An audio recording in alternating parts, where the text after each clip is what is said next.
Hello guys, how's it going? My name is Dalaran, and in today's video, I want to ask a question of Assassination Rogues, the master of stealth and the master of massive brutal damage. Assassination Rogues have been dominant in all of Battle for Azeroth, but in Shadowlands it looks like the spotlight is heading towards subtlety, and from my personal experience, Outlaw is still looking solid, so there's no reason for me to re-roll my class or spec yet. But how has Assassination been performing? We haven't really been hearing a lot about Assassination in particular, a spec that so many people have grown to love and gravitated towards in expansion of Battle for Azeroth. Does Assassination still hold its edge in Shadowlands? And can it be competitive with massive updates that have happened to both the amazing burst of subtlety and the fantastic cleave capability of Outlaw? First, let's talk about where Assassination is at in BFA to find out its strengths and see if those strengths still hold up into the next expansion. It found itself to be the spec that was probably the best for single target raid fights. When everybody is trying to sim and do the most amount of damage to a boss, Assassination just turned out to be the spec that used the gear the best way possible. Subtlety had some competitiveness at the start of the expansion, but it pretty quickly dropped off, and Outlaw has had moments, but mostly shining in pure AoE. Assassination was the spec that was simply just dominant on damage for pure boss fights, so therefore a lot of rogues ended up gravitating towards it. This means a massive advantage, and for a spec that has 3 DPS specs to pick from, usually whichever one does the most amount of damage is the one the players will play. But that also means that if that spec does not have anything unique or niche about it, then it's going to be much harder if damage is the only thing that people are looking at. What does Assassination bring if damage is not an option? Look at the viabilities of Assassination, the things that I really do like. First of all, it's really good in cleaves. Dots galore, being able to take down 2, 3, 4 targets, even in a 5 target situation, just focusing on 3 targets that deal the most amount of damage is super nice and actually quite effective. I feel like that's where the niche for Assassination has been, just 2, 3, or maybe even 4 targets that are generally far apart from one another, so they're not clustered AoE, where a cleave class might be able to take care of it. Like, let's say you got a bunch of casters on 2 corners of the map, you being able to put dots in both of them gives you that advantage that the cleave class just simply can't reach the 2 unless they have noodle arms like an Outlaw rogue would normally bring. The change to blindside, where you can use ambushes, actually creates some fun gameplay. I know it's just a proc chance when you mutilates.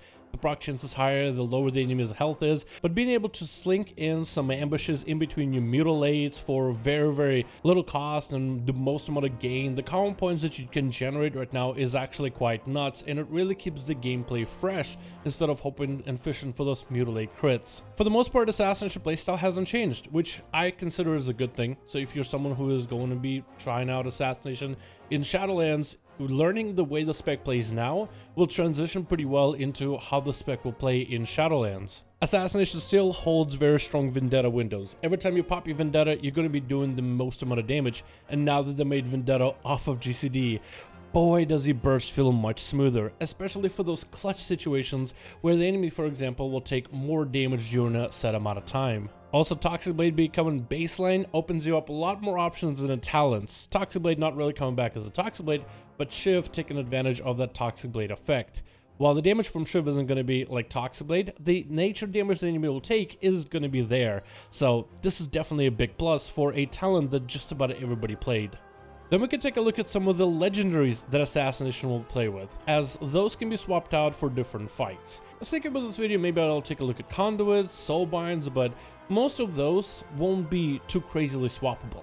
But legendaries, however, can definitely affect your gameplay, whether you're doing mythic pluses, raiding, and apparently PvP if those are intended to be used in PvP. And so far Blizzard has not turned them off, so Assassination with 100% crit in PvP, are you kidding me? It sounds absolutely nuts. But let's take a look at some of the different variations of Legos, mostly from the PvE aspect of the game, since most of us PvE.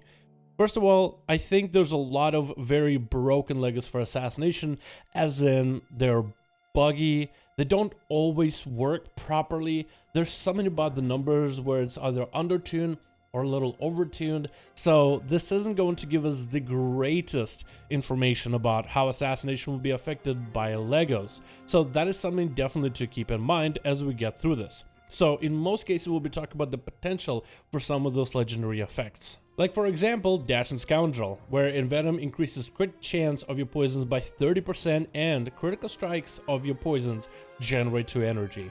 Now 2 energy doesn't sound like a lot, but especially at the beginning of the expansion, extra energy is huge, especially when you're going to be kind of lower on crit, as this Lego with Envenoms will give you big crit chance for your poisons.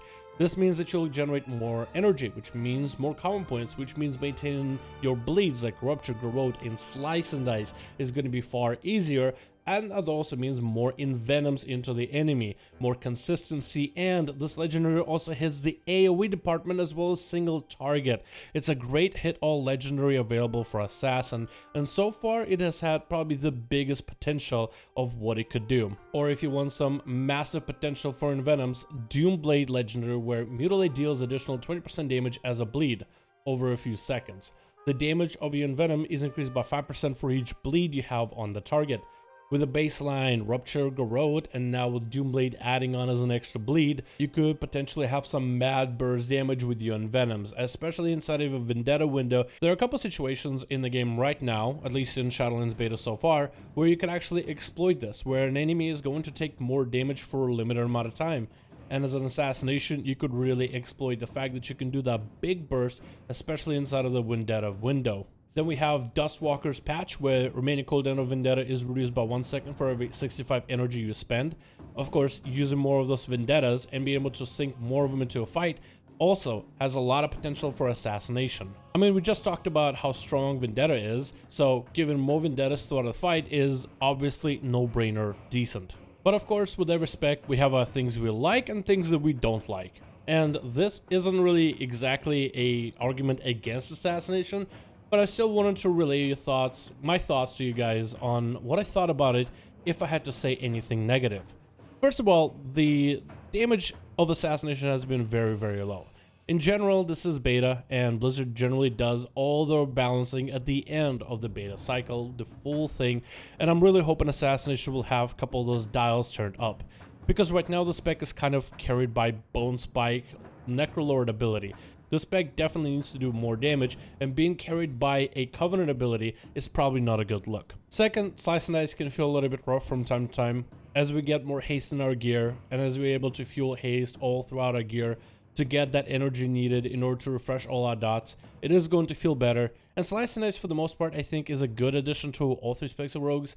Even though it doesn't have the same synergies that it has for Outlaw and Subtlety, it might still feel a little bit rough for first few days of you trying out Assassination with Slice and Dice. Besides that, the spec is in a good condition, but something definitely to remember if you are planning on playing Assassination going forward. First of all, poisons being given to all rogues actually takes away some uniqueness from Assassination. I mean, no duh. Now every single other spec can use the same poisons that Assassination could, which gave it a little bit of an edge.